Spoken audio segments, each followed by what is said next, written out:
Hi students, as we are learning our topic relation, we are improving our knowledge of relations in our previous lectures. We have started from ordered pair, then Cartesian product, number of elements Cartesian product, and then we have learned the definition and the meaning of relation.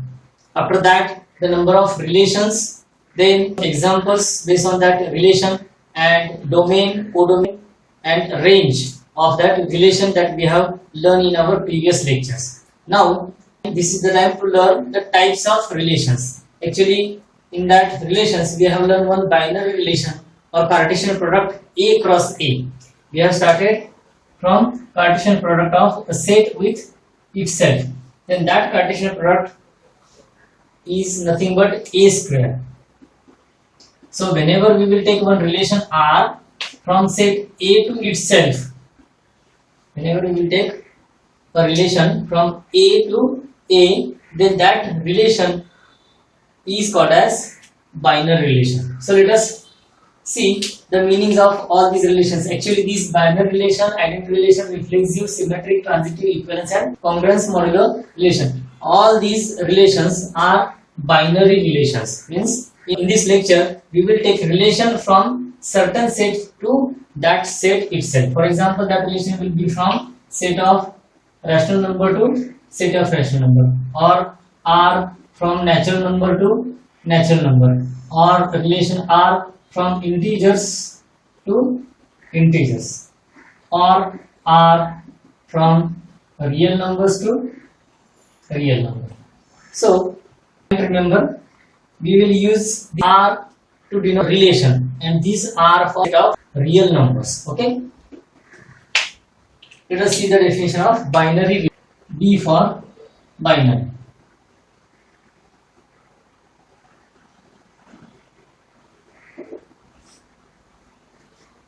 Let A be a non-empty set, then R is a subset of A cross A. If you take a Cartesian product of a set with itself, then every subset of this Cartesian product is called as the binary relation. For example, let us suppose A is equal to 1, 2, 3. Then for this set A equal to 1, 2, 3, we can write A cross A. A cross A is nothing but 1, 1, 1, 2, 1, 3. Then 2, 1, 2, 2, 2, 3. Then third group, that is 3, 1, 3, 2, and 3, 3. So this is A cross A. Now we want subset of this set, that is R. R is equal to,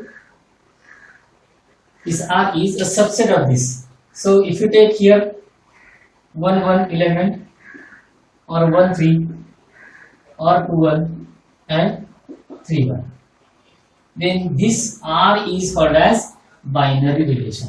Okay, this is not a particular relation, we have taken any elements of this set. So this R is a binary relation.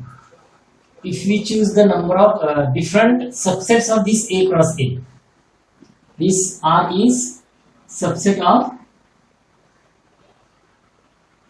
A cross A.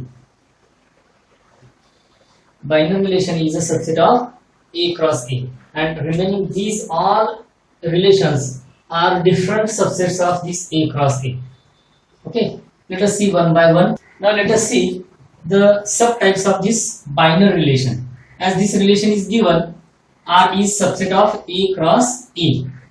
But there are two subtypes of this binary relation.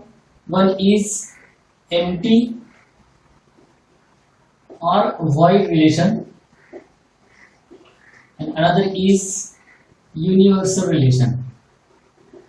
Universal relation of A cross A. Okay.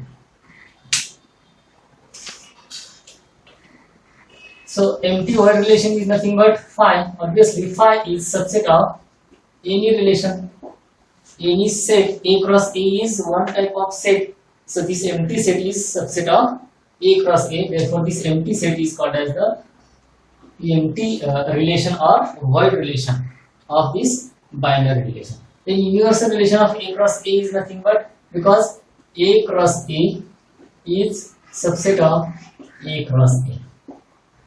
Every set is subset of itself, and phi is subset of every set. Those two statements are used here to define empty relation and universal relation. So universal relation is nothing but that set itself, or Cartesian product or binary, that Cartesian product is called as the universal relation. Binary Cartesian product of a set with itself is called as the universal relation of that set on that set A. Okay, is it clear?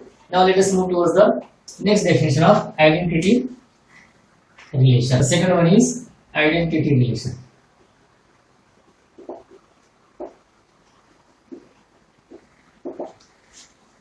Identity relation is a relation in which every first component and second component are same. Means, if suppose this relation R is defined on set non-empty set A, and for AB belongs to A, if suppose A and B are two elements of this set A, such that A is related to B if and only if A is equal to B. If two elements are same, then if A is related to B, if and only if A is equal to B, means both elements are same, then that type of relation is said to be identity relation. For example, from this relation we can write this identity relation IR equal to, for understanding I am writing here IR, usually only R is sufficient to write the relation. So identity relation R is equal to AB such that AB belongs to A and A is equal to B. If A is equal to B, then the set of ordered pairs of AB which are having equal components R belongs to identity relation. For example, from this example we can write here identity relation is equal to 1 1, 2 2 and 3 3. So this 1 1, 2 2 and 3 3, these are diagonal elements, and therefore this identity relation is also called as diagonal subset of A cross A. It's a diagonal subset of A cross A. Therefore, identity relation is diagonal subset of A cross A. So it's very simple to remember. Whenever the elements are same, that is called as the identity relation. It is not necessary that for A cross A, all diagonal elements should be. If you take 1 1 2 2, then also it's an identity relation. But if AB belongs to A, then we have to take those elements here. Okay, let us see the next reflexive relation. Let A be any non-empty subset, non-empty set, then for every A belongs to A, every A belongs to A, this AA should belongs to R, then R is called reflexive relation. Okay.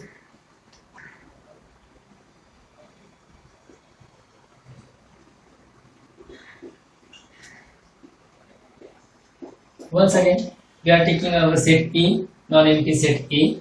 Suppose AB belongs to A and B are two elements of set A, and suppose A is related to B. Suppose there is a relation of A with B. that means AB belongs to that relation. If AB belongs to that relation, then B also related to A. That is, that BA should belongs to that relation R. If then R is called symmetric relation. Okay. If AB belongs to R, then BA should also belongs to R, and that relation is said to be symmetric relation. For example, suppose from this Cartesian product, if you want to take one relation, and if you want to write this relation as symmetric relation, then if you take here 1 1, then its reverse element or reverse order pair will be 1 1, and that is itself. If you write here 1 2, then in this relation, to become a symmetric relation, 2 1 should be there. Which element? 2 1. This should be there. Then that is symmetric. If you write here, suppose 3 1, then to become this R, if you write only 3 1 here, then this R is not symmetric. Why? Because reverse element is pair is here, reverse of this pair is this, but the reverse of this pair 3 1, that is 1 3 is not given. So this relation is not symmetric. So this relation, if you want to become this, convert this relation into symmetric relation, that 3 1, its reverse element, that is 1 3 ordered pair should be there. Then now this relation is called as symmetric relation. If AB belongs to R, BA should belongs to R. Then that relation is said to be symmetric relation. Okay. If you take here 3 2, then you have also take 2 3. Then only then this R will be symmetric relation. So remember that the image means we can see the image. This is diagonal.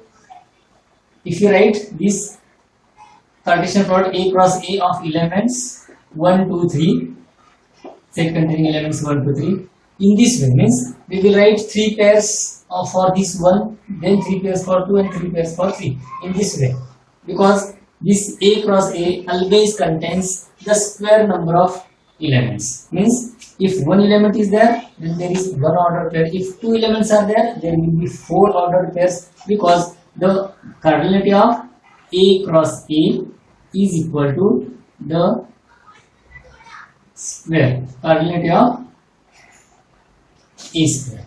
So number of elements are 3, so we get here 9 elements. If there are 4 elements, we get here 16 elements. So we will write those 16 as 4 4 4.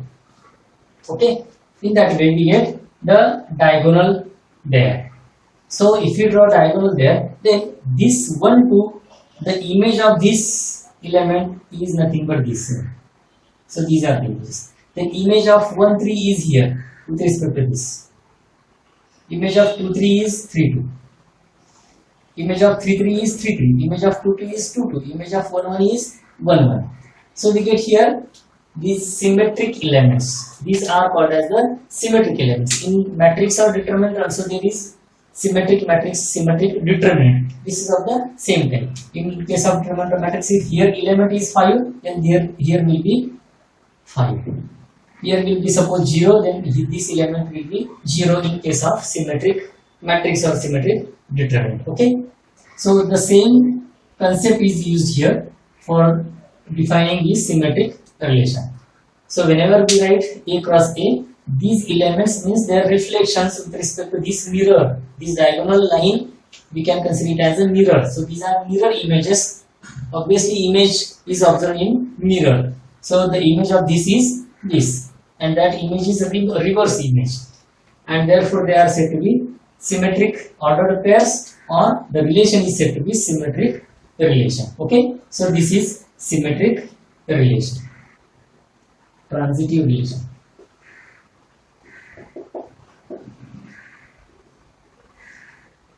In this case, if ABC belongs to R,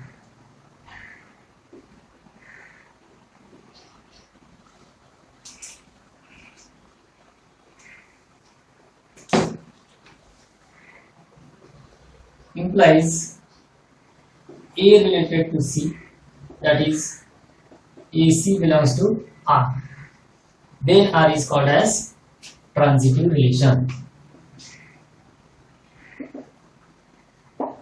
Here A is related to B, B is related to C, then A is related to C. Here A is an non-empty set containing, suppose, these three different elements. First element is related to second, second is related to third, which implies first is related to third. Then that relation is called as transitive relation. For example, here, if you take here relation of 1, 1, if you take these two elements, suppose 1, 1 and 1, 2, means first is related to second, this second is related to third, so third should be there, that is 1, 2, that 1, 2 is here itself. So if you take only this much, these two elements, then this is transitive relation. Is it okay? This one is transitive relation. If we write here 2, 3, then this is not transitive. Why? Because these two elements satisfy this condition, but these two elements 1, 2 is there, 2, 3 is there, but 1, 3 is not here. That's why this relation is not transitive relation. So to become this relation transitive, we have to write, or we have to take the element from 1 to 3 means element of this element as this ordered pair 1, 3. Now this is transitive element relation. If you add here, suppose 3, 2. Suppose if you add here 3, 2, then what will happen? Then for this 2, 3, 3, 2. Now let us check. This is 2, 3. Means first element is this. 2 is related to 3. 3 is related to. Obviously, this 2 should be related to 2. But it is not taken here 2, 2 element. So to become this R as transitive, we have to take here 2, 2. Now this is transitive. Let us think about this. 1, 3 is related to here. 3 is related to 2. Obviously 1 should be related to. That means 1 to 11 should be there. It is given already. So no problem for those elements. Okay. Now if we think over these two, 2 is related to, this 2 is related to 3. So this 2 should be related to 3 and that element is already present there. Now this is transitive relation. Okay. If you take here, suppose 3, 1, then what will happen? Whether this relation is transitive or not? No, this is not transitive. Why? Because here 3, 1 is here and 1, 3 is here. So 3, 3 should be in this relation. But 3, 3 is not given. So this is not transitive element or relation. So if you take 3, 3, now this relation is transitive relation. Let us think over the previous relations for this example. What about this reflexive? Reflexive means if A contains these three elements 1, 2, 3, then 1, 1, 2, 2 and 3, 3 should be there. As 1, 1, 2, 2, 3, 3 are there, this relation is reflexive. So this relation is reflexive also. Let us check symmetry. 1, 1, its reverse is here. 1, 2, its reverse 2, 1, 2, 1, 2, 1. Reverse of 2, 1 is not given here. So this relation is not symmetric relation. Is it clear? 2, 3 is taken. Whether 3, 2 is taken, taken. 1, 3, 3, 1, taken. 2, 2 reverse, 2, 2 reverse. But the reverse of this 1, 2 is not given. Means 1, 2, its reverse is 2, 1. That is not given. So this relation is not symmetric. But if you take 2, 1 also, now this become symmetric. Okay. Now what about, now this element is relation is symmetric relation. Now check once again the transitivity. 1, 1, 1, 2, 1, 2 is here. For this element we will check 1, 2, 1, 1, 1 means 2, 1 is here. Then 2, 1, 1, 2, 2, 2, 2, 2 is here. Then 2, 1, 3, 1, sorry, 1, 3, 2, 1, 1, 3. So 2, 3, 2, 3 is here. So no problem about transitivity. Now this relation is also transitive. Okay. See that certain relation may be symmetric and reflexive and transitive. If R is reflexive, symmetric and transitive at a time, then that relation is called as equivalence relation. So this reflexive, symmetric and transitive will give us the equivalence relation. So the next definition,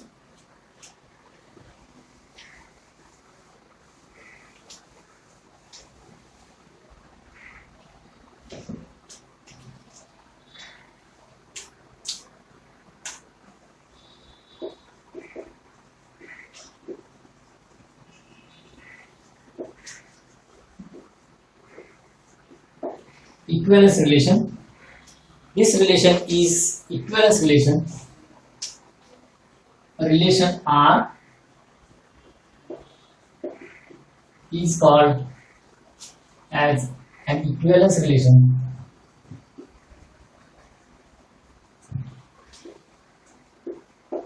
If it is reflexive, symmetric and transitive. Remember, if R is reflexive, symmetric and transitive, then that R is said to be an equivalence relation. So this is an example of equivalence relation, which is reflexive because 1, 1, 2, 2, 3, 3, symmetric because reverse elements or ordered pairs are there, and transitive because from 2 we can get a third relation, a third order pair, and that is also present in this R. So this relation is reflexive, symmetric and transitive, therefore it's an equivalence relation. Okay, remember this important equivalence relation. Let us see one example. This is one example. Here, as A is greater than or equal to B, let us we are taking, if A is greater than A, then it is not reflexive because A is greater than A, we can't say, because A is equal to A. So whenever we take A greater than or equal to B, then we can take here A greater than or equal to A. Therefore, A belongs to R, therefore R is reflexive. Then, second part, if A is greater than or equal to B, then can we say that B is greater than or equal to A? No. So this, therefore R is not symmetric. So A greater than or equal to B, this relation is reflexive but not symmetric. But if A greater than or equal to B, B greater than or equal to C, whether it implies A greater than or equal to C? Yes, obviously. Therefore, this R is transitive. So this relation R is reflexive and transitive but not symmetric. Understood? But if you take this greater than, then this R is not reflexive. So A greater than B is not reflexive, not symmetric, but it is transitive because transitivity is true there. A greater than B, B greater than C, it implies A greater than C. So this relation is transitive but not reflexive and symmetric. Okay. We know that 20 is divisible by 4. Means here, if you take three numbers, A, B, C belongs to integers. If suppose these are integers, then 20 upon 4 is equal to 5. Okay. It means if you take here, instead of 20, if you write here 22 upon 4, then what will be the answer? We can write this division as this is 5 plus remainder is 2. 4 5s are 20, remainder is 2. So again we have to divide this 2 by 4, and this 2 by 4 is nothing but half. It is 5 plus half. This is 11 by 2 or 22 by 4. Same. But instead of this 22 or instead of this 20, if I write here, are you getting these two examples? That we can't divide 22 by 4 means that answer is not integer. Here answer is an integer number. So if you write this 20 as 22 minus 2, then also it is correct. Obviously 20 upon 4 is equal to 5. It implies 20 is a multiple of, let us write multiple of 4. 20 upon 4 equal to 5. I am writing it as 20 is a multiple of 4. I can write this 20 as here 22 minus 2 and with the same statement is a multiple of 4. Is it correct? Obviously correct. I can write the same as 21 minus 1 is multiple of 4 because the answer is again 20. I can write the same as 23 minus 3 is a multiple of 23. I will change here number. 23 minus 3, 23 minus 22 minus 2 and 21 minus 1 in descending order I am writing here. Now we can write this 20 as 23 minus 3 is multiple of 4, 22 minus 2 and 21 minus 1. Again here is 0 because 20 minus 0, that is itself 20 is a multiple of 4. So as we are taking here multiple of 4, we can write here numbers as 0, 1, 2, 3, not 4, because no need to write here 24 minus 4 is multiple of 4, because 24 minus 4 already 24 is multiple of 4, so no need to write 24 minus 4 there. So we can write the same statement in these three different forms. So these three different forms, because this 20 is multiple of 4, there is no problem. But if we want to write this information in the same form, instead of this again, these three, then we will write this information in different form. Let us suppose that here, if A, B, C are three numbers, or we will write this as 22 is congruent to modulo 4. What is the meaning of this? This is same as this. Both are equal. Why? Because if we subtract 2 from 22, then it is multiple of 4 or it is divisible by 4. It means 22 minus 2 is divisible by 4. Remember this presentation. How is here? Here actual 20 upon 4 is equal to 5. We are writing 20 in the form of 22 minus 2. Then 22 minus 2 upon 4 is equal to 5.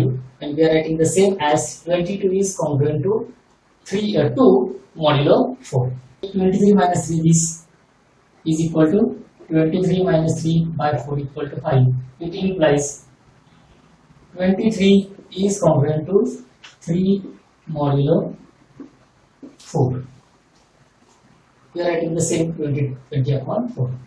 It means 23 minus 3 is divisible by 4. Are you getting this? So this is the congruence modulo. So in general, if suppose A, B, C are in three integers, or A and B are integers and M is another integer, if you write A congruent to B, A congruence B modulo M, then it means that is A minus B is divisible by M, or A minus B is a multiple of M. Multiple of M and divisible by M both have the same meaning. Here 20 is multiple of 4 and 20 is divisible by 4. Okay. So we write this as A congruence B modulo M. Okay. This is one type of representation of this divisible division or this multiplication. multiplication of this m with k.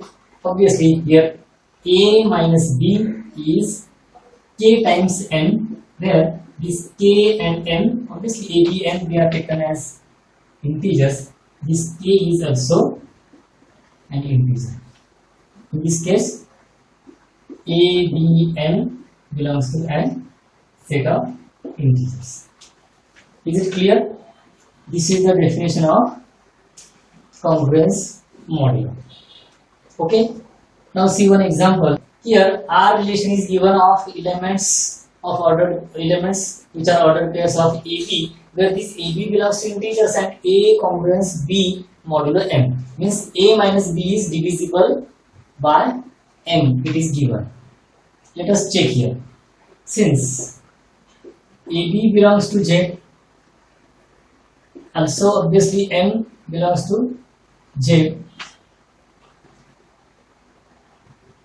as 0 is divisible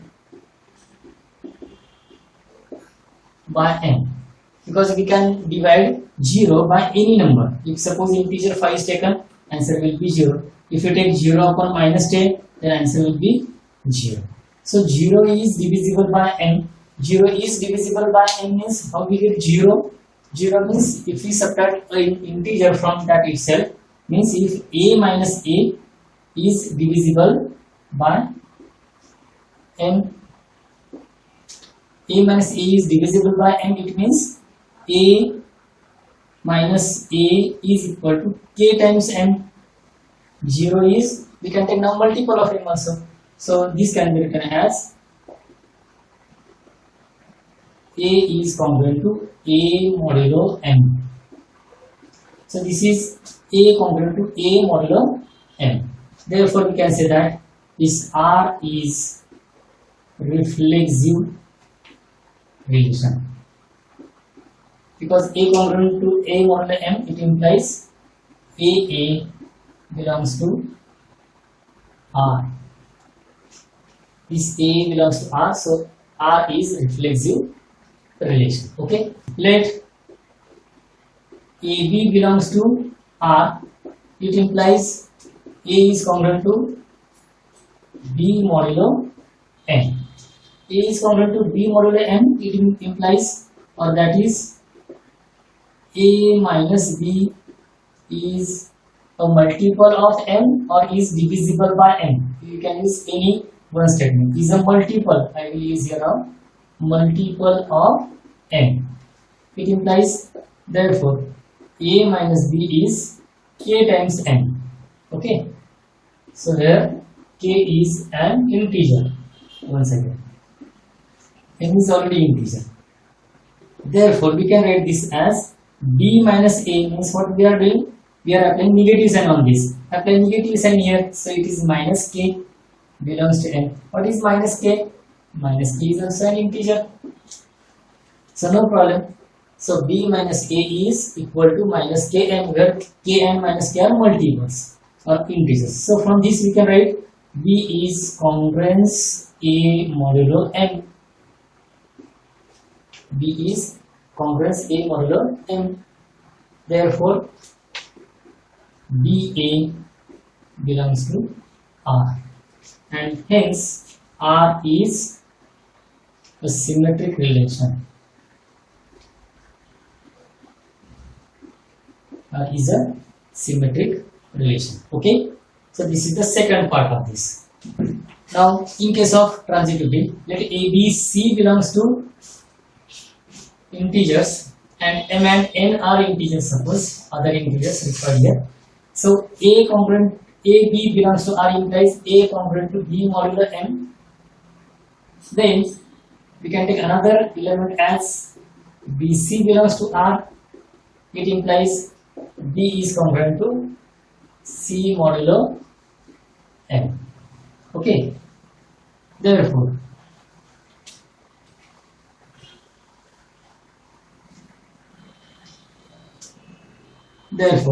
A congruent to B modulo M, it implies A minus B is multiple of M. and B incongruent C modulo M, it implies B minus C is a multiple of M. We can write this as A minus B is equal to suppose K1M, and this implies B minus C is equal to K2M, where K1 K2 belongs to again integers. Now let us try to write A minus C. A minus C can be written as A minus B plus B minus C. Is it correct? A minus C is nothing but adding and subtracting B here. So this can be written as A minus B plus B minus C. So A minus B is multiple of M, that is A minus B is K1M. B minus C is K2M. It implies it is equal to K1 plus K2M. Now what is K1 plus K2? Obviously, as K1 and K2 are integers, K1 plus K2 is also an integer because sum of two integers is an integer. Okay, so A minus C is multiple of M. Therefore, A minus C is multiple of M. It implies A is congruent to C modulo M. Is it clear? A is congruent to C modulo M. Therefore, this R is transitive. Fifth number of relation. So this R is transitive. So here this R is reflexive, symmetric, and transitive. Therefore, it's an equivalence relation. Okay. These are the types of relation. Now in this lecture we have done all these types. I think you clear all these types because it is very important in our further studies, because in further part of functions also these relations are important, because functions are nothing but some special type of relations. Again, actually there are main 4 types of relations that we have to learn in next lecture. Those relations are nothing but one-one relation, one-many relation, many-one relation, and many-many relations. Okay, that is special types of relations, suppose. Okay, that we will learn in our next lecture.